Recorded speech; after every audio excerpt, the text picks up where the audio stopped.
Halo Bapak Ibu, Saudara-saudari sekalian. Bersama saya lagi Chandra Teja dari channel Kristen Ngakunya. Channel yang membahas kekristenan murni, terbebas dari klinik dan pemahaman yang melenceng. Bagi Anda yang belum subscribe channel saya, silakan subscribe channel saya. Tekan loncengnya agar Anda dapat notifikasi setiap kali saya mengupload video-video saya. Oke, pada kesempatan kali ini saya akan membahas lagi sebuah topik yang pastinya menarik. Apa itu?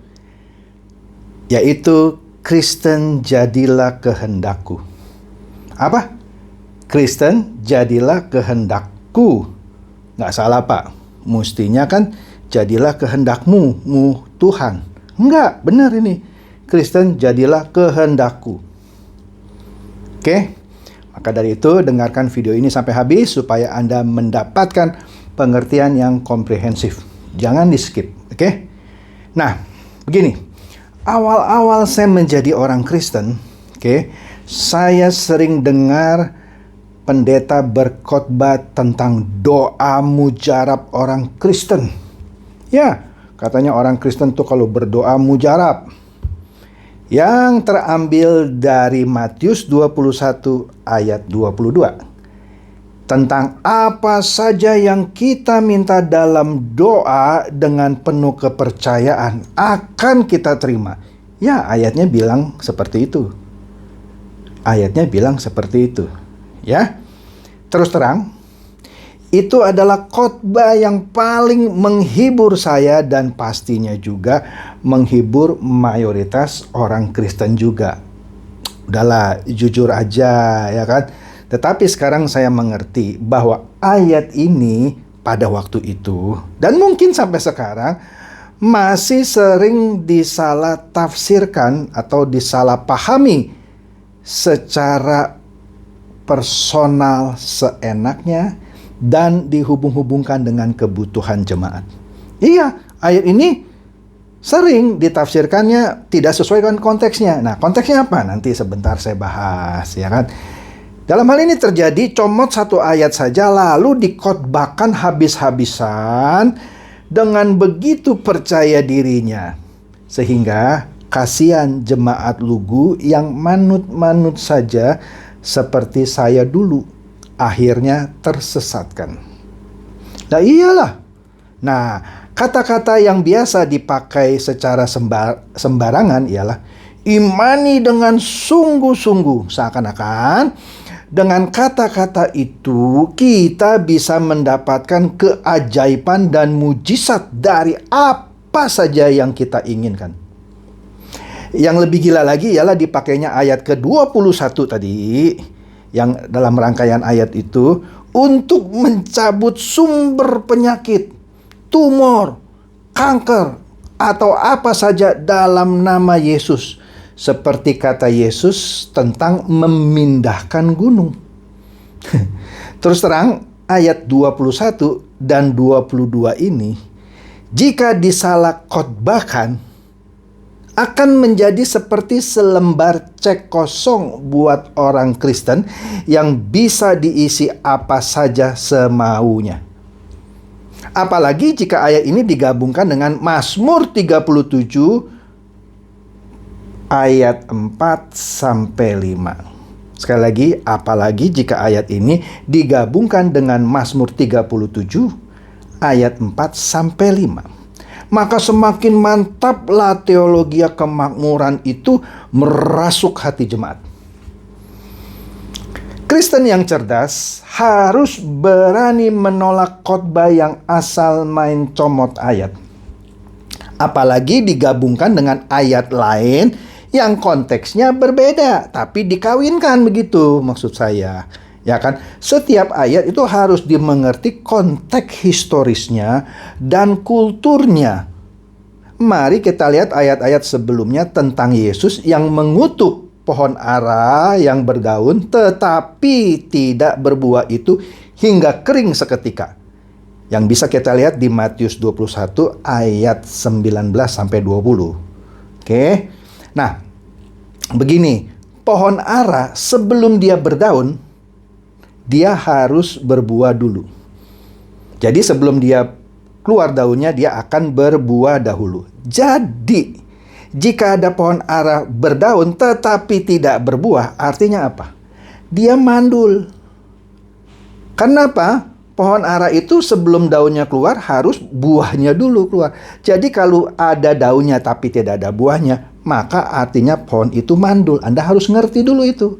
Nah, Yesus mengutuk pohon ara mandul itu sebagai simbol untuk mengindikasikan kemerosotan Yudaisme dan sekaligus tentang kehancuran bait Allah. Itu konteksnya mengutuk pohon ara yang tak berbuah itu, ya, bukan sembarangan kutuk, oke? Dengan demikian, Yesus menghendaki murid-muridnya berbuah agar kerajaan Allah baru bisa ditegakkan oleh murid-muridnya. Harus berbuah dulu, jangan mandul. Mendirikan kerajaan Allah baru dalam nama Yesus itu diibaratkan seperti pekerjaan memindahkan gunung yang terlihat mustahil.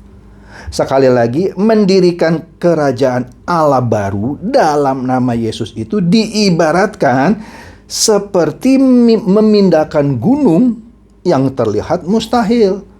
Tetapi pekerjaan yang terlihat mustahil itu bisa dilakukan oleh murid-muridnya jika mereka sungguh-sungguh beriman dan berdoa.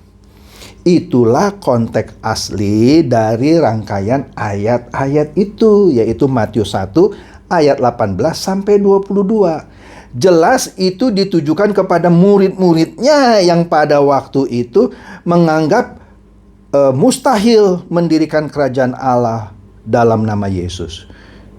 Bukan buat lu, coy. Buat murid-muridnya. Maka lihat konteksnya, oke?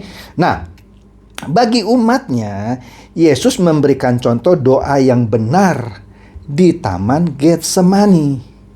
Jadi ada konteks ya. Nah, konteks untuk doa yang benar itu yang doa di Taman Getsemani. Coba kita lihat ya. Matius 26 ayat 36 sampai 46. Sekali lagi, Matius pasal 26 ayat 36 sampai 46. Di ayat 39, Yesus berdoa meminta kepada Bapa agar cawan itu dilalukan daripadanya. Bukan seperti ia kehendaki, tetapi seperti yang Bapa kehendaki. Di ayat 42 pun Yesus berdoa untuk kedua kalinya. Apa dia bilang? Ya Bapakku, jikalau cawan ini tidak mungkin lalu, kecuali apabila aku meminumnya, jadilah kehendak-Mu. Jadi dia minta supaya cawan itu dilalukan, supaya penderitaan, penyalipan dilalukan dari dia. Tetapi dia bilang, jikalau cawan ini tidak mungkin berlalu, jika ia tetap harus menanggung penyalipan itu, maksudnya kecuali aku meminumnya, jadilah sesuai dengan kehendak-Mu. Jadi bukan kehendak dia, dia minta memang supaya cawan itu dilalukan. Tetapi jika tidak mungkin, biarlah cawan ini atau penderitaan ini, ya aku minum gitu. Jadilah kehendak-Mu. Ya kan? Di ayat ke-44, Yesus mengulangi lagi doa yang sama untuk ketiga kali. Baca deh, baca ya. 1 Yohanes 5 ayat 14 juga dengan tegas mengatakan bahwa doa kita akan dikabulkan jika sesuai dengan kehendaknya. Jadi kuncinya jika sesuai dengan kehendaknya. Kalau kehendak Bapa bilang cawan ini tidak akan berlalu, tanggung kan Yesus bilang, jika tidak bisa berlalu biarlah aku minum. Nah, Yesus saja bisa gitu ya, selalu menempatkan doanya sesuai dengan kehendak Bapanya, bukan kehendak dirinya. Lah kok kita orang Kristen mau jadilah kehendakku? Gimana sih coy? Astaga. Nah, inilah orang-orang Kristen yang sudah sering dininabobokan oleh khotbah pelintiran tentang pengabulan doa yang terambil dari ayat tadi dan Yohanes 16 ayat 23. yang menjamin pengabulan doa kepada Bapa yang diminta dalam nama Yesus. Berdoa dalam nama Yesus artinya ya berdoa seperti Yesus berdoa, seperti dia berdoa di Taman Getsemani. Bukan berdoa yang mengancam Bapa, mengintimidasi Bapa, tetapi berdoa dengan kerendahan hati yang tulus dan berserah kepada kehendak Bapa. Dan ingat, Yesus senantiasa berbuat apa yang berkenan kepada Bapanya. Baca Yohanes 8 ayat 29. Oke? Begitu juga penggalan doa Bapa kami Anda dengarkan di Matius 6 ayat 10 yang menegaskan bahwa kehendak Bapa saja yang terjadi di bumi ini, bukan kehendak kita. Masih belum jelas. Nah, apakah pertanyaannya sekarang Anda masing menjadi Kristen jadilah kehendakku yang paksa Bapa selalu harus mengabulkan doa kita meski itu tidak sesuai dengan kehendaknya? Kan sering kita minta gitu. Kalau tidak dikasih Tuhan, saya murtad.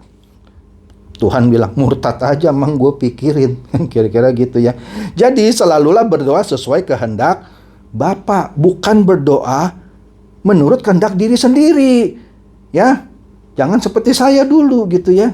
Oke? Jadi sadarlah, bertobatlah. Jangan sering mendikte Tuhan untuk memenuhi kehendak kita maksudnya, yang tidak sesuai dengan kehendaknya.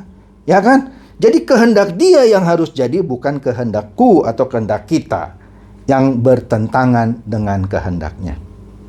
Semoga ini mencerdaskan dan mencerahkan. Silakan share video saya ini kepada teman-teman, sahabat atau kerabat, supaya mereka semua boleh tercerahkan. Shalom.